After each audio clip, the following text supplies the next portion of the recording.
Guys, what is up? It is your boy JamesTheAce. Welcome back to another video. Today I have a commentary for you guys, and a very important commentary at that. Now, before we get into anything, I just want to say that this video is not going to be about, a certain school or, a certain set of schools, and basically me saying, nerf this, nerf that, because this is overpowered, that's overpowered. Particularly because the Novus update brought some of the biggest balance changes to the game. So a lot of the overarching problems with lower level PvP have actually been answered. And all I can say, honestly, to the devs is a huge thank you. Because we, down here at the lower level community for years have been asking for balance changes that specifically would affect us in the biggest way possible. Obviously, some of these changes might be negligible at Exalted and Max, but for Legendary and 50, these are some of the biggest changes we've ever seen. The Storm TC change, the Minion audit, and the Headless Horseman audit, and I think a few others that I'm failing to kind of realize here off the top of my head, but these are some of the biggest audits and changes and balance, tweaks to ever happen to this game that affect low level in the biggest way. So honestly, thank you tenfold to the devs for actually listening. It has impacted low level in nothing but positive ways. But with that being said, there are quality of life changes that absolutely need to happen to Legendary, because there are some big overarching, I guess I'll say, barrier to entry problems with 50 and 60, primarily level 60. But these are the three biggest quality of life changes that absolutely need to happen to low level PvP. So the biggest thing I'm going to actually place at the beginning of the video, this has to be the biggest barrier to entry in low level PvP, period. The jewels are some of the hardest to obtain for any league in the game. The only way to reliably obtain these jewels is literally to buy packs listed for 5.99 crowns in the crown shop, and there is no other reliable way other than that. Now you might be saying, okay, well, you can do the same thing for Exalted, you can do the same thing for Max.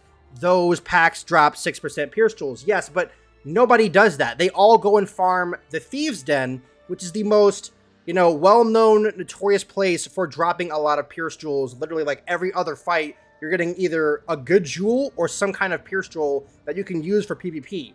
Our health jewels, our Pierce Jewels, and our accuracy jewels, and everything in between, and hopefully it does not affect the archmastery jewels when those end up coming out for lower level, because right now they're only for Max, because the drop rate is just horrible.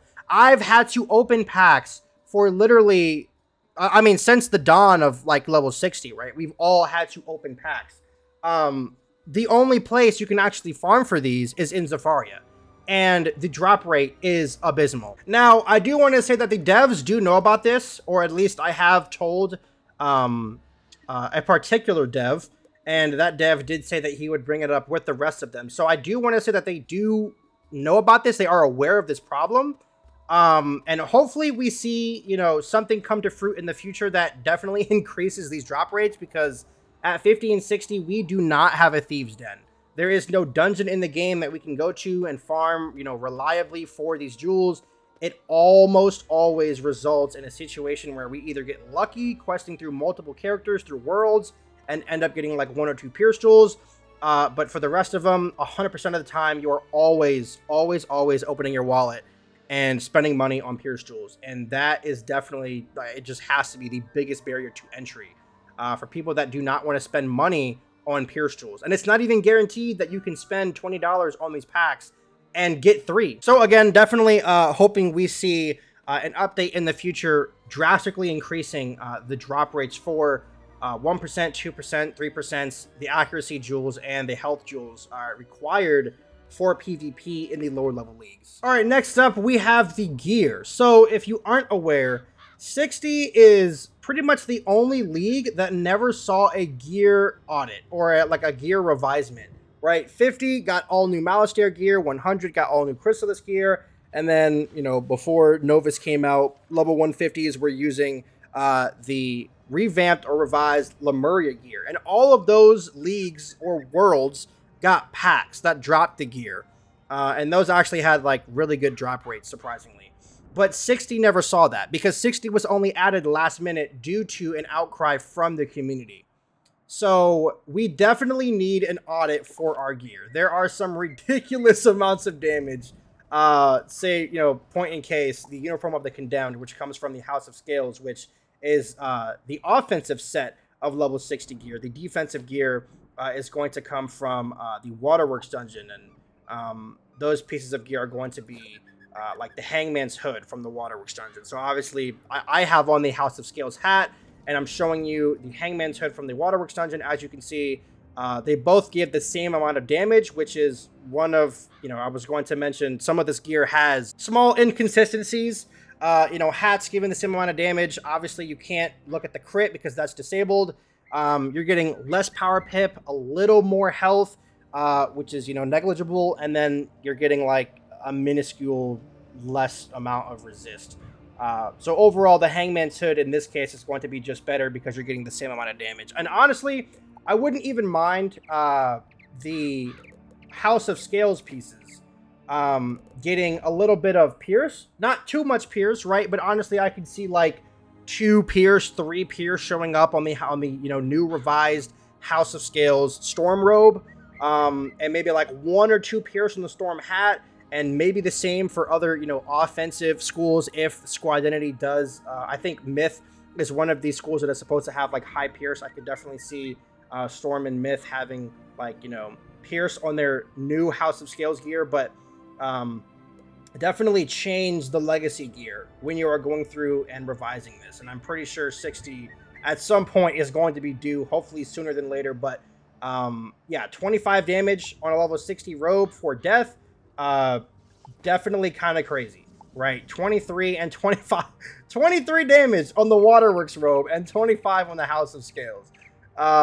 You know, a little ridiculous, Also, I do need to say the benchmark that you're going to want to look at when you're revising the boots, if you end up making them good for House of Scales and Waterworks, is definitely going to be the Professor's Horde pack. All of the schools at level 60 run Professor's Horde pack boots. It just is the meta.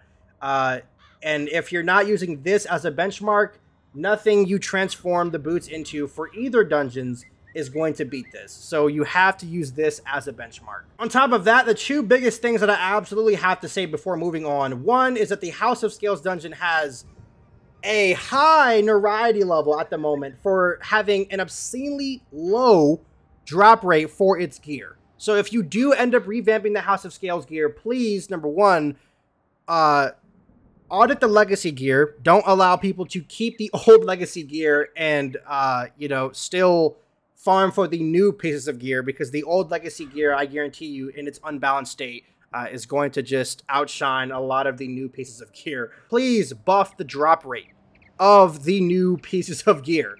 The wands, the robes, the boots, the hats, anything that, you know, new coming to the dungeon, please buff the drop rates and make sure that the drop rates are the same for Waterworks and House of Scales, because right now they are obscenely low. Waterworks is fine, House of Scales absolutely not. And the other thing I absolutely have to say that the devs need to have eyes on are these 2 robes coming from the most defensive school in the game. The robe on the right is unequivocally the ice meta.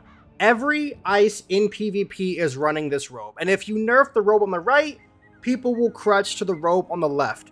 Both of these robes are obscenely unbalanced. Please do something about them. Ices running either of these pieces of gear are basically, well, especially the one on the right, what they're doing is essentially warding via a robe that gives amazing health, you know, decent damage for, you know, Ice's squad identity. And the other stats, I mean, are just amazing as well. On top of that, the person that sells the recipe to craft the robe on the right, none of the other recipes that you can craft for any of the other schools, for any of the other robes, do not give set resist like this to any school. It's all set block. So this is pretty much invalidating Storm and Fire's ability to beat an Ice with the crazy amount of health that they are now getting at level 60. Absolutely something has to be done about this. And Ices that value balanced gameplay will agree. The only people that are disagreeing with this are hardcore ice mains that just want to have straight up wins and no competition.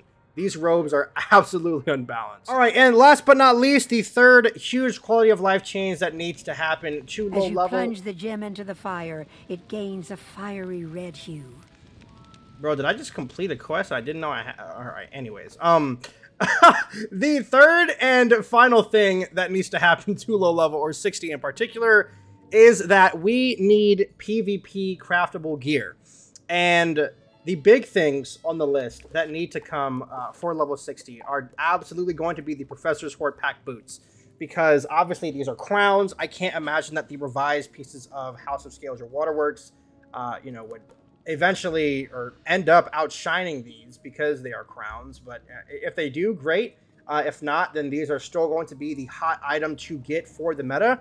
So these need to be craftable for every school. It's very important that the Immortals Lore Pack wands are craftable for PvP reagents. On top of that, this pack right here, the Celestine pack, drops really good meta wands for a lot of offensive schools. So would be really awesome to see those wands become craftable as well.